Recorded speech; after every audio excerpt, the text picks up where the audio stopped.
Iran பந்தர் Abbas துறைமுகத்தில் ஏற்பட்ட விபத்தில் உயிரிழந்தோரின் எண்ணிக்கை 40ஆக உயர்ந்துள்ளது. ஈரானின் பந்தர் அப்பாஸில் உள்ள துறைமுகத்தில் கண்டெய்னர்கள் அடுக்கி வைக்கப்பட்டிருந்த பகுதியில் திடீரென வெடி விபத்து ஏற்பட்டது.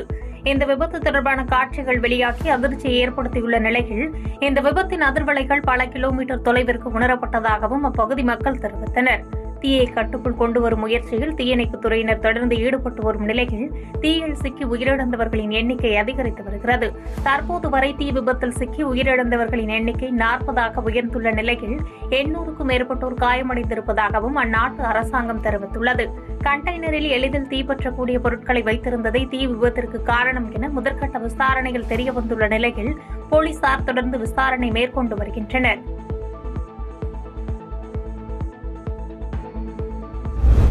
டெல்லி கேபிட்டல்ஸ் அணிக்கு எதிரான போட்டியில் 6 விக்கெட் வித்தியாசத்தில் வெற்றி பெற்று முதலிடத்திற்கு முன்னேறி பெங்களூரு அணி அசத்தியுள்ளது. நடப்பு ஐபிஎல்லின் 46வது போட்டியில் ராயல் சேலஞ்சர்ஸ் பெங்களூரு அணி மற்றும் டெல்லி கேபிட்டல்ஸ் அணிகள் மோதின. டாஸ் வென்ற பெங்களூரு அணி ஃபீல்டிங் தேர்வு செய்த நிலையில் முதலில் பேட்டிங் செய்த டெல்லி அணி 20 ஓவர்கள் முடிவில் 8 விக்கெட்டுகள் இழப்புக்கு 162 ரன்கள் எடுத்தது.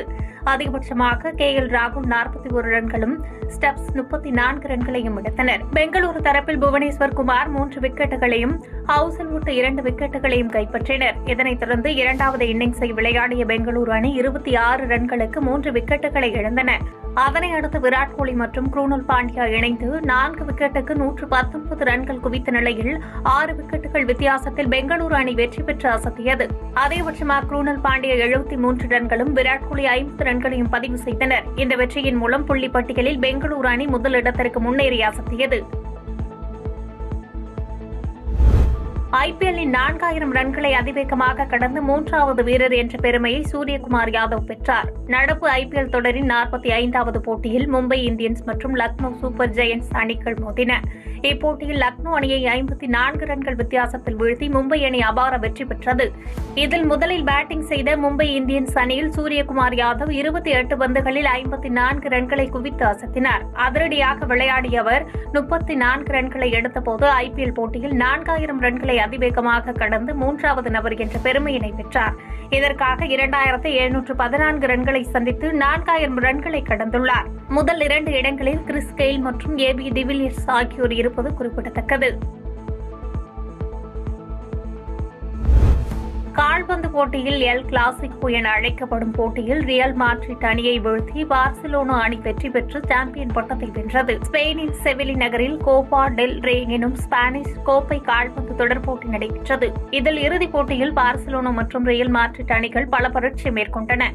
கால்பந்து ரசிகர்களால் எல் கிளாசிக்கோ என கொண்டாடப்படும் இந்த 2 அணிகளுக்கு இடையேயான போட்டி வழக்கம் போன்று பரபரப்புக்கு பஞ்சமில்லாமல் ஆட்ட நேர முடிவில் 2-2 என்ற கோல் கணக்கில் சமனில் இருந்தன. இதையடுத்து நடைபெற்ற கூடுதல் நேர போட்டியில் 116வது இடத்தில் பார்சிலோனா வீரர் ஜூல்ஸ் கவுண்டே கோல் போட்டு அசத்த 3-2 என்ற கோல் கணக்கில் பார்சிலோனா அணி வெற்றி பெற்றது. இதன் மூலம் ஸ்பானிஷ் கோப்பை தொடரில் 32வது முறையாக பார்சிலோனா அணி சாம்பியன் பட்டத்தை வென்றது. இயக்குநர் சுதா கோங்கராவின் இயக்கத்தில் நடிகர் சிம்பு நடிக்க உள்ளதாக தகவல்கள் வெளியாகியுள்ளன. இறுதிச் சுற்று சூரரை போற்று திரைப்படம் முதல் தனக்கென தனி பாணி அமைத்து தமிழ் சினிமாவில் பயணித்து வரும் சுதா கோங்கரா தற்போது பராசக்தி திரைப்படத்தை இயக்கி வருகிறார்.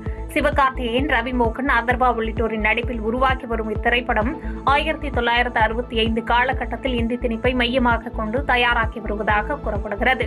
இந்த நிலையில் சுதா கோங்கராவின் அடுத்த படத்தில் நடிகர் சிம்பு கதாநாயகனாக நடிக்க உள்ளதாக தகவல் வெளியாகியுள்ளது.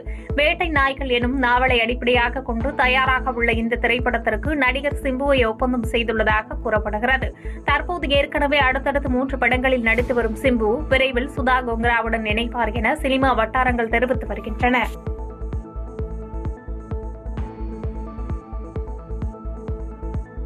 செய்திகளை உடனுக்குடன் தெரிந்து கொள்ள கீழ்கண்ட கேபிள் மற்றும் DTH நெட்வொர்க்குகளில் எம்நாடு செய்தி தொலைக்காட்சியை காணுங்கள். பாதகம் செய்பவரை கண்டால் நாம் பயம் கொள்ளலாகாது பாப்பா. மோதி மிதித்துவிடு பாப்பா, அவர் முகத்தில் உமிழ்ந்துவிடு பாப்பா. அண்மை செய்திகளை உடனுக்குடன் தெரிந்து கொள்ள இணைந்திருங்கள் எம்நாடு தொலைக்காட்சியுடன்.